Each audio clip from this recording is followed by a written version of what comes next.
The other day, when the weather was ridiculously unseasonably warm, my children and I went outside. We went seeking the big concrete walls in our neighborhood against which we could hit tennis balls to let out our February frustration, our excess energy. Of course, many other folks sought those same walls, so we found ourselves instead in and around the playground. And we ended up running into a bunch of friends. Small communities facilitate that kind of fortuitous encounter. A couple of dads who were out there with their children and I hung around the baseball field, watching our kids engaged in frisbee, football, roughhousing, aimless running, doing those things that growing bodies need to do on warm days when they are alive with movement. The husband of a dear friend of mine had gone last summer to Australia. At that point, and I think actually still, Australia had a strict policy of 2-week quarantining upon arrival into the country. This meant, he told me, that you literally could not exit the hotel room in which you had been placed, not even step into the hallway. There were guards on the other side of the door to ensure that when you opened the door to pick up the food that had been left for you on the floor, you didn't do anything more than open the door. For 2 weeks, 14 days, you could not leave. And round about day 10, he said, a mental health nurse called to check in, to make sure you were okay, to assess you, really. And he realized in that moment that they knew, he told me, that folks start to get a little off being isolated for that long a span of time. He said if I had asked him before he went how it would be, that he would have said he was mentally strong and the whole thing would be no big deal. But when that call came in, he realized he was having thoughts, strange ones he hadn't anticipated, feelings about being isolated, that he felt out of character with thoughts and ideas that he wasn't comfortable with. I shared that I didn't think there was any way I would have made it to day 10, let alone through 14 days, and that it made me think of folks in prison, particularly folks in solitary confinement. The effects of isolation are actually pretty evident, though we may be lacking in policies that reflect our intuitive and research-based grasp of what it does to humans. He said he'd thought of that too when he sat in that room, thought of folks in cells without contact, without windows, without phones and TVs and other means of distraction. And he told me he would not go through it again. So that Australia, even though it's where most of his family lives, is off limits for a visit until the quarantine policy is over. Ministers, therapists, neurologists, maybe even bartenders, and certainly others in helping professions that afford access to folks' inner thoughts and feelings have a certain kind of awareness. And I want to say perhaps that folks who've supported family and friends through mental health crises or who have mental health issues of their own share this awareness. It's an awareness that the edges of sanity are really closer than we like to think. That each of us in the right set of circumstances, perhaps we might say the wrong set of circumstances, might find ourselves having thoughts and fears and impulses we never thought we would. Many of us also have the awareness, though, that there are ways we can create boundaries, guardrails, safety for ourselves and our minds. We can make those edges more secure, less cliff-like. We can do things like we discussed 2 weeks ago, tending to our whole selves with meditation, with medical care, medication if we need it. We can do things like we discussed last week, offering and asking for witness, presence, the comfort of knowing we aren't alone, by being willing to make ourselves vulnerable and accept others' vulnerability. And we can do something else. We can cultivate, invest in, and create small communities, faith-filled and committed ones that ask us to do more than simply pass on through. Humans aren't meant to be alone. We aren't meant to be isolated. Some of us fare better than others, certainly, and there are degrees of isolation. But generally, we thrive in healthy relationship and in community. Not because we are then bound to a social contract designed to prevent us from committing crimes and keep us in line, but because it is communities of care, ones in which we are known and loved, and ones that also ask us to stretch and grow and practice being our best selves. It is those communities that help us remember who we want to be, how we want to live in this world. Belonging is a powerful thing. And while we can feel that we belong to ourselves, in our own bodies, in our own beings, and while we can feel that we belong to our immediate family, our intimate beloveds that share our day-to-day, there's a different kind of expansiveness that comes with belonging to a larger circle. And it makes me think of our reading for this morning, that one from A. Powell Davies, who was largely responsible for a massive increase in Unitarian congregations along the Beltway in Virginia. This piece that he wrote reflects on why we come to congregations like this one, why it's different from the PTA meeting or the book club. He writes, "We meet each other as friends and neighbors anywhere and everywhere, but we seldom do so in the consciousness of our soul's deepest yearnings. But here we do, in a way that protects us from all that is intrusive, yet leaves us knowing that we all have the same yearning, the same spiritual loneliness, the same need of assurance and faith and hope. We are brought together at the highest level possible." We build communities elsewhere, certainly, but here we build a community that asks of us a certain kind of depth, an honesty, a trust. It asks also of us commitment and a stepping into the unknown, a willingness to vision a different self and a different world, and to practice the work of making them real. It asks also that we do what Emerson called passing life through the fire of thought.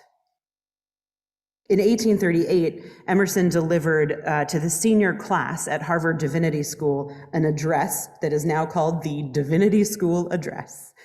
And in it, he describes a preacher who seemed to give no indication that he lived at all. That's how Emerson phrases it. A preacher who made the hearer want to shrink inside his cloak and back into a solitude so that the words of this preacher could not penetrate. Of the bad preacher, Emerson writes, quote, "It could not be told from his sermon what age of the world he fell in, whether he had a father or a child, whether he was a freeholder or a pauper, whether he was a citizen or a countryman, or any other fact of his biography.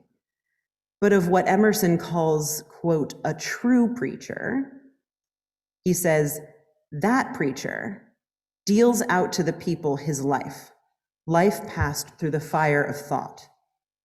And I will tell you that mentor after mentor and book after book on preaching mention this line as seminal in describing the work of a Unitarian preacher, that a sermon ought to share life passed through the fire of thought. On Sunday mornings, I get up here and I say a bunch of words. Words that I have considered with care, words that turn and tumble in my mind all week, some with which you will agree and some to which you will take great umbrage and exception. What I don't do is stand up here and dispense singular truth. I offer you my notions in the hopes that they will spark or impact or nuance your own. I offer my thoughts, aware that our shared beliefs also affirm that you, each of you, have your own worthy thoughts.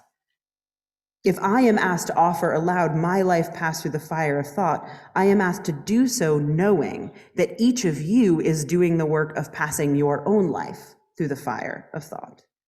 That each of you in our prophethood and priesthood of all believers is reflecting, considering, thinking all the time about what you see and read and hear and experience. That belief is part of why we've brought back the Sunday Associate Program, a weekly reminder of our shared work of reflection, our shared leadership, even in the meaning making that happens from the pulpit.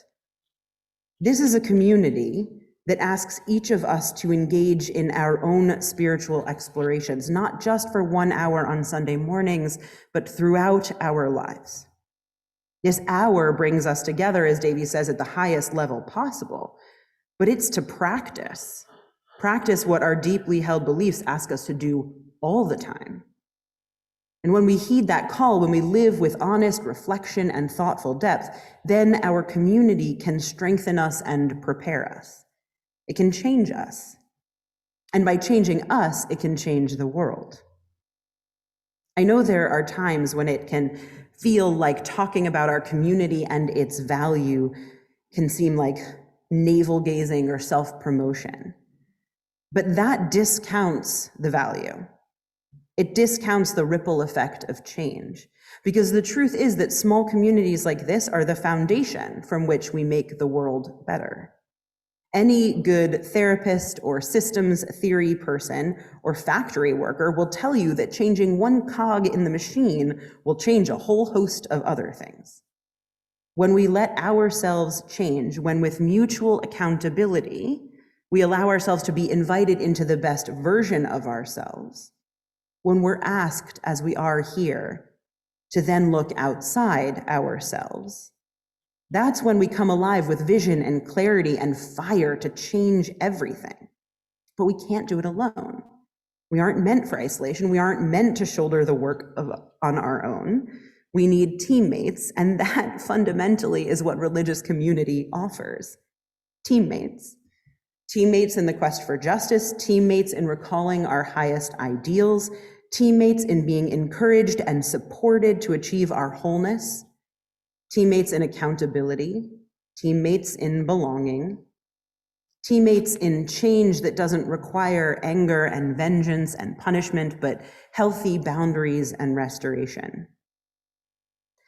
As I've thought back to that conversation on the baseball field, I come back again and again to the question of prison in this country and solitary confinement, of how grossly we have misunderstood as a culture what it is to create community that heals and holds. Our prison systems reflect a very particular idea about what it means to restore. We lock people away, we isolate them, we force them into inhumane conditions that diminish and deny their humanity. We do this with folks who've committed crimes, though we also know that we have done and continue to do this with folks who've done nothing more than be themselves. Now, certainly, there are behaviors that can't go untreated, unacknowledged, uncontained, but we tend to lean hard on punishment here in this culture. We tend to come from a place, in spite of the notion that folks are innocent until proven guilty, we tend to come from a place of, let's go ahead and retaliate, let's go ahead and demean, let's go ahead and punish. And I often think this comes back to our somewhat deeply embedded historic Christian understanding of hell and the appropriateness of violent punishment, eye for an eye, alongside some philosophical notion of the social contract and what we are supposed to lose if we break it. We tend to feel comfortable here with removing folks from society physically, but also with removing them from participation in self and group determination at large. Here in New Jersey and elsewhere in the country, we don't allow prisoners to vote. We make it hard for them to restore their voting rights. We come heavily from a place of contract and punishment. And our Unitarian Universalism, specifically that Universalist piece, teaches that there's a different way, a way of covenant which is distinct from contract, a way that recognizes every person has inherent worth, that even when they have committed a crime, they're not defined by that crime. Our forebears rejected the idea that their God would punish, harm, hate, keep at arm's length anyone for all eternity. That theology of anger and retribution and isolation from the divine informs our world, but it stands in deep contrast to the theology we come from that teaches of a God or a world so defined by love, so gentle in their care, so connected in their being to all creation, that everyone finds their way back in the end. A world that took that heart of our universalist theology as a starting point would be a different world. We would deal with crime and punishment differently. We would also deal with community building in fundamentally different ways. Instead, we would offer an open invitation into covenant as we do here. A world that understood the value of community would be a world of inclusion, justice, and care. And that is the world that we try and practice here. That world of love. It is exactly why our communities matter and why talking about community building in this way isn't narrow-visioned or self-absorbed. It is a vital step in changing the world beyond our walls. A colleague shared with me a passage from a book called Salted with Fire, and the passage is called Inclusive Evangelism by Bob Carnan.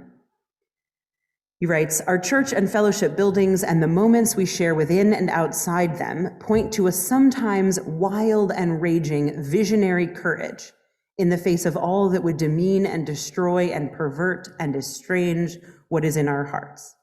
There is no more critical task for our lives than the courage to love and to be there honestly and fully for one another. Deep and good friendship and all the trust and serenity that come with it are transformative. Deep friendship makes a healthy life possible, even likely. It makes for peace and for strength in facing the hardest issues. Doing what we can for what is right, just, and fair here, where we live, is the most powerful social justice force on earth. The quality of love and goodness we expose from our sometimes reluctant hearts will change the world," he writes. "Our task is not to make UUs or not to make more UUs or to make bigger congregations or to raise great gobs of money. It is to heal and inspire, to open and to remake, and thus change what is sorry to what is a joy. It is why we gather in the spirit of love and justice.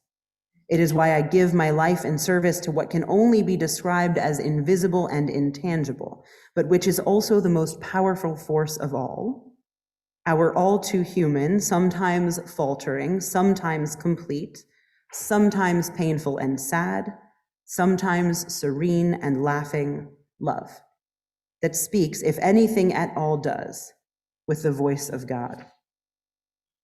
That passage basically says it all. This is why we participate in congregational life, to exercise, to practice, to become ourselves, to pass our lives through the fire of thought, to vision for the world that might be, to begin that work, and to learn to love and experience joy.